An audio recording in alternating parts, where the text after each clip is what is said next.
ชื่อเพิ่นนี่ชื่อแนวเลยก็พระพรหมนามสกุลได้ซะสุมพลผักดีพอพรหมสุมพลผักดี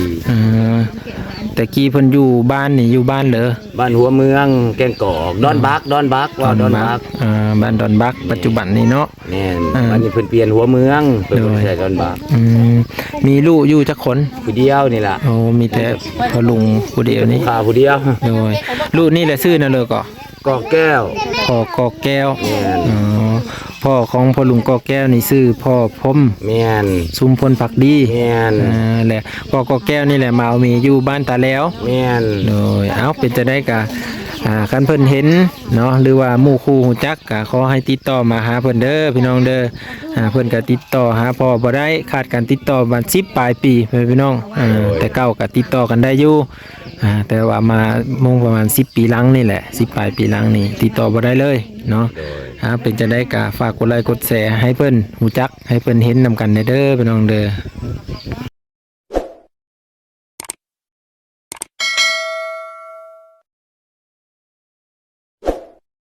ทุกคนก็คือตอนนี้นั้นบ่าวบางสีมาตามหาญาติอีเนาะก็คือพ่อลุงเพิ่นนี่แหละจะตามหาพ่อเนาะว่าพ่อเพิ่นอยู่ทางเลอแน่แล้วก็อยู่เมืองนอกเพิ่นว่าเนาะเดี๋ยวสิโดยเดี๋ยวสิเฮาไปฮู้จักนำเพิ่นโดยสบายดีเด้อโดยอันนี้คือพ่อลุงนี่ชื่อนั่นเลยก่อนชื่อกอแก้วเป็นลูกชายของพ่อพรหมเนาะพ่อพรหมนี่คือบ้านเหรอพ่อพรหมบ้านหัวเมือง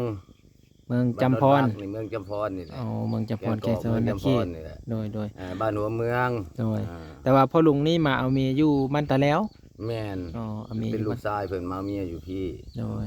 หลายหลายปีแล้วบ่ได้พ่อหน้าพ่อ10 กว่าปีแล้วแหละแล้วจะขอ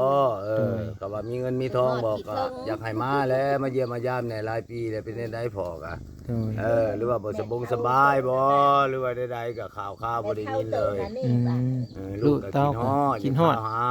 โดยเป็นได้เดียวเรานี่ก็ตะกี้คือว่ามาดุแท้บัดนี้นี่คือว่าบ่เห็นมีเห็นตั้งแต่10 ปีขึ้นหลังบ่เห็นเลยบ่ได้ข่าวเลยก็พอได้ยินก็พอฮู้ก็ให้โทรมาทำเพจลูกก็ได้ติดต่อสื่อสารมาทาง Facebook เนาะมาทำเพจลูกก็เป็นหยังพอกอแก้วพอกอแก้วแม่นชื่อเฟซพอกอแก้วเดี๋ยวบ่บางสิเอาขึ้นไว้เฮ็ดอยู่ทางข้างนี่เด้อพี่น้องเด้อชื่ออยู่บ่ล่าสุดที่เพิ่นมายามเจ้าปีเลอว้ายมันอยากเฮือนนะมันจักพันก็ร้อยเท่าใดวะลืมแล้วบ่จื้อแล้วบ่าว12 13นี่แหละเฮ้ยของเฮาเฮ็ดของน้ำพอดี14หั่นเด้เรามาซื้อกระเบื้องให้นี่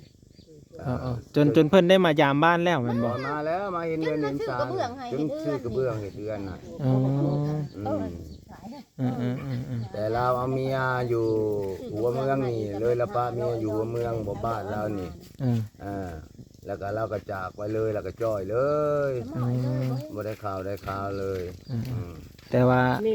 ฮู้ทำอิฐน่ะคือเพิ่นไปอยู่อเมริกาพุ่นแม่นแล้วเพิ่นสิตกอยู่รัฐใดนี่ยังบ่ฮู้จักเซียนี่แหละนี่แหละคนย้ายอยู่ตลอดหรือว่าไผที่เห็นพ่อแม่พี่น้องเห็นคลิปวิดีโอนี้ก็แชร์หาเพิ่นแน่เนาะชื่อว่าพ่อพรหมพ่อพรหมนามสกุลสุมพลผักดีสุมพลผักดี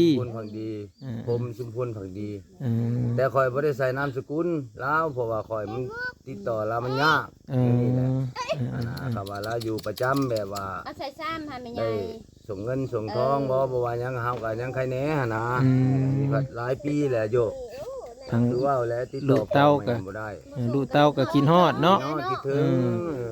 ให้มาเยี่ยมมายามแล้วจักปีตั้งว่า10 ปลายปีเนาะ10 ปลายปีก็แม่นแหละร้านก็จนใหญ่พุ่นแล้วนี่15 ปีมีแล้วลูกหลานเล่นแหละมีฮอดเล่นแล้วนี่เราก็บ่ข่าวมาจะเป็นได้ประมาณได้บ่อายุเราประมาณซ้ำเลยน้อยตกอยู่ประมาณ170กว่า70กว่ารุ่นพ่อเฒ่านี่บ่70ปลาย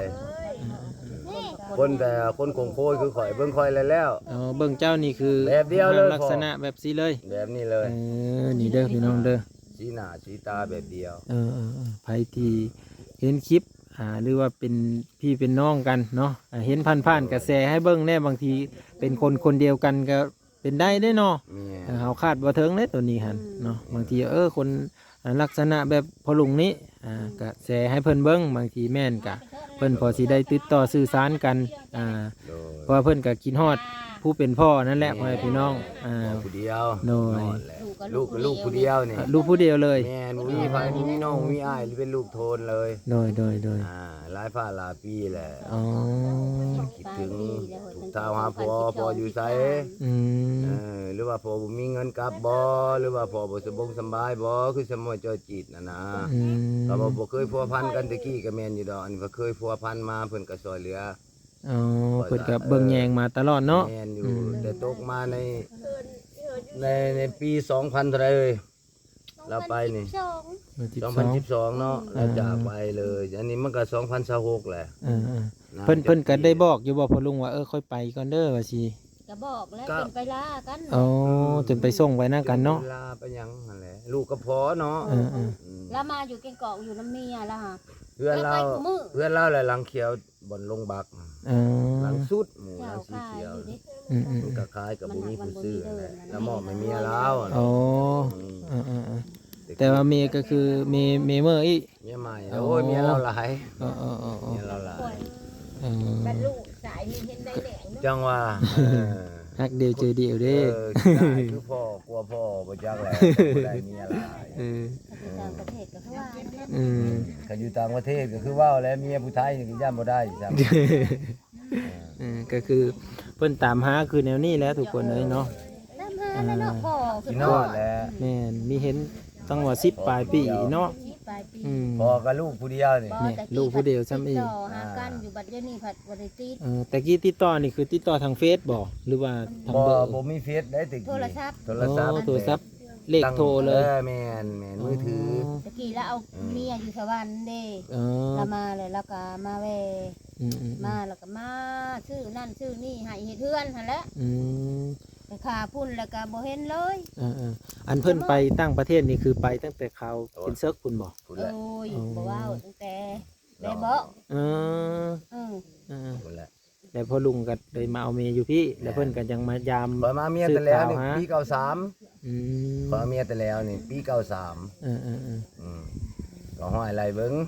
ปี93แต่ว่าเมื่ออยู่บ้านผู้ใดก็ อยู่บ้านก็4-5 ปีแล้ว 5 ปีบ่คอยจังพาเมียคอยมาพี่อีก จะมาอยู่บ้านแต่แล้วเนาะ แม่นพาเมียกลับมาอยู่บ้านแต่แล้วบ้านเมีย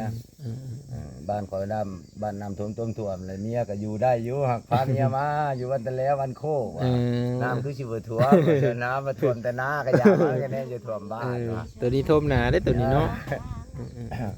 คันว่าอันนั้นก็ติดต่อมาหาเด้อพี่น้องเด้อ โอ้ยค่ะได้ยินแล้วก็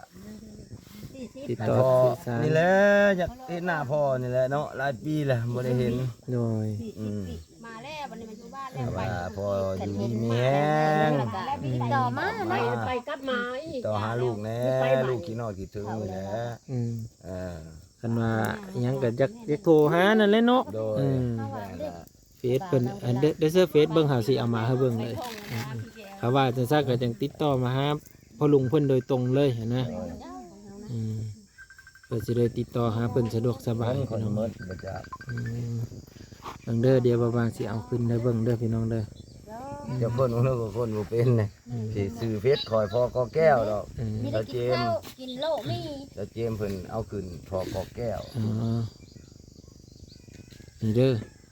พ่อก็แก้ว โดย ไม่ได้กินข้าวนี่หัวหุ่มอยู่ นี่โอเค ติดต่อมาตามนี้เด้อพี่น้องเอ้ยแซ่บ่เพิ่นแน่เนาะเพิ่นไปก็มีได้ส่งข่าวมาหาทางพี่ก็เป็นโรคเป็นใหญ่คิดฮอดคิดถึงนั่นแหละอยากเห็นหน้าอยากเห็นตาแล้วเนาะต้องว่า10ปลายปีเพิ่นเพิ่นพี่น้องเอ้ย แม่นแล้ว เพิ่นก็อยากให้ ตาพอแล้วเอาจำได้ แม่นแหละ ก็ พอผู้เดียวเนาะกินฮอด เพิ่นก็มา เยี่ยม จะ ยาม มา ลูก ยาม แห ซะ มาเบิ่งดูสภาพลูก ก็ นี่ ได้อีเลนก็ได้อีแล้วเห็นแหละมีแหละเล่ มี น ร้านมีเลนส์นะเด้ นอนแล้วพอผู้เดียว แต่เพิ่นก็มีพี่น้องจักคน ห้อยพี่น้องเพิ่นก็หลายหั้นแหล้วครับเนี่ยนี่เป็นเสียมันเนี่ยยังแต่ลูกแต่หลานอยู่หัวเมืองกะ โอ้ ป้าวงก็เสียป้าอันน่ะเพชรก็เสียน้องหลาเพิ่น อืม ป้าวงยังว่าเอื้อยของพ่อ วันนี้ลุงพิมพ์อีกอยู่หาดเชียงดีสายหาดเชียงดีเขาก็บ่ฮู้แต่อยู่ในแข้งสวรรค์นี่อยู่บ้านหาดเชียงดี แล้วก็บ่ได้คอยมาบ้านนี้จะตายจังยังผู้หลานนี่ก็ ติดต่อไม่ได้อีก ติด ทาง ต่อ นี้ บ่ ก็ ได้อีกกับผู้ลุงอะก็ เออ ยังแต่กันยังแต่พอกับ ผู้ลุงนั่นแหละ ผู้ลุงนั่นแหละสองคนนั่นแหละเรือหันเป็นเสียมันแหละ เพราะว่าลูกหลานก็คือลูกอาเพชรคือว่าแล้วลูกหลานเนาะเขาก็ อืม จะเขาก็หรือว่าได้พัวพันกันอยู่บ่กับพอลุงเขาก็คอยกับบ่ฮู้แล้วตัวนี้เขาก็ขอบ่ได้ไปพัวพันกับเขาลูกหลานก็ อืม แต่ว่าผู้กกผู้เก้าผู้เป็นเอื้อยเป็นหยังเป็นแม่คือเอื้อยเราก็เสียแหละ อืม น้องเราก็เสียแหละเขาก็บ่ได้คอยไปแนวนี้หัวเมืองก็ เคยบ่ อืมอยากไปยามญาติพี่น้องก็อยากไปอยู่อยากให้ได้ลูกหลานเขาก็คือว่าหั่นแหละ เขาก็ครอบครัวเขาอีกเนาะ กลัวเขามันก็ บ่คือเอาเฮาหยัง อืม เอาเฮาหยังเนี่ยว่าเฮาไปเยี่ยมไปยามไปหลินไปหัว ไปได้ตะกี้ เออ ขอกระทำหาพอ แต่ว่าเพิ่นก็คือสิไม่ได้ขาดการติดต่อคือกันเนาะ เมียน เออ บ้านนี้เอาเสียไปแล้วไอ้น้องเราคิงเสียไปแล้วก็เงียบเลยบ้าน เอาแล้วก็มิดเลย มีดเลยบ้านลูกก็เราก็โบกบ่วงข้าวหา เออ อืม เพราะว่าช่วงนี้ก็ยุคนี้หันติดต่อสื่อสารกันสะดวกสบายอยู่พ่อแม่พี่น้องก็คือทาง Facebook นี่แหละก็คือ Facebook พ่อลุงเพื่อนเขาก็ได้เอาขึ้นเธอแล้วเนาะก็ติดต่อมาทางนี้เด้อพี่น้องอยู่ทางอเมริกาก็ดีเนาะที่เห็นหรือว่าอยู่รัดใกล้กันบ่เคยชื่อหน้าจำตาเคยเห็นหูพางเพื่อนลักษณะก็คือพ่อลุงนี่เลย แม่นแหละ คนสูงๆใหญ่ สูงนี่แหละ ๆ ชื่อพมสุมพลผักดีนามสกุลของเรา ชื่อพรม อืม นาม สุมพลผักดี สุมพลผักดี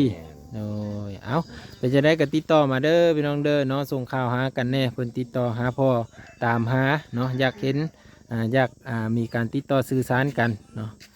วิดีโอหน้าพอกันไหมทุกคนฝากกดไลค์กดแชร์และกดติดตามไว้เด้อพี่น้องเด้อ